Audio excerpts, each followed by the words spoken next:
आपने पूछा कि ऑफ सिंदूर में टर्निंग पॉइंट क्या था। मेरे हिसाब से टर्निंग पॉइंट जो था, दो स्टेज पे देखना चाहिए आपको। सबसे पहले टर्निंग पॉइंट तो ये था जो 22 मिनट की हमारी, जो हमने टेरर टारगेट्स पे जो स्ट्राइक की थी,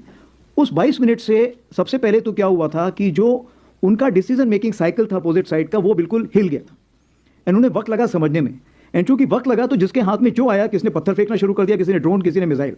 तो अफरा तफरी ऐसी मची हुई थी उस तरफ कि उनको समझ में नहीं आया क्या कार्रवाई हो रही है। और ये जो मिसमैनेजमेंट उस तरफ से हुआ था, उसको हमने कैलिब्रेटेड रिस्पॉन्स दिया, ताकि हम लड़ाई को आगे नहीं बढ़ाना चाहते थे, क्योंकि हमारा जो पॉलिटिको मिलिट्री एम था वो हमने पा लिया था।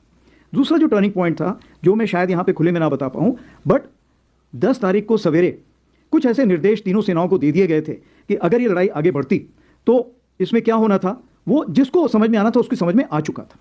तो चूंकि उसके समझ में आ चुका था, इसीलिए फिर जैसे कि 9:30 के आसपास हमारे डीजीएम उस टाइम गई साहब थे, तो यहाँ बैठे हुए हैं, और उस चीज़ को मद्देनजर रखते हुए, उस चीज़ को समझते हुए, क्यों उनके पास सेटेलाइट से एक पूरी खबर थी कि कौन सा शिप, कौन सा स्ट्राइक कोर या पिवेट कोर या कौन सा एयरक्राफ्ट कहाँ मूव कर रहा है। इस सारी खबर को जब उन्होंने, जिसको हम बोलते हैं कनेक्टिंग द डॉट्स, जब उन्होंने डॉट्स कनेक्ट किए तो उन्होंने बोला अभी समय आ गया है, इस लड़ाई को यहाँ पे रोकना उचित होगा, उनके लिए फायदेमंद होगा।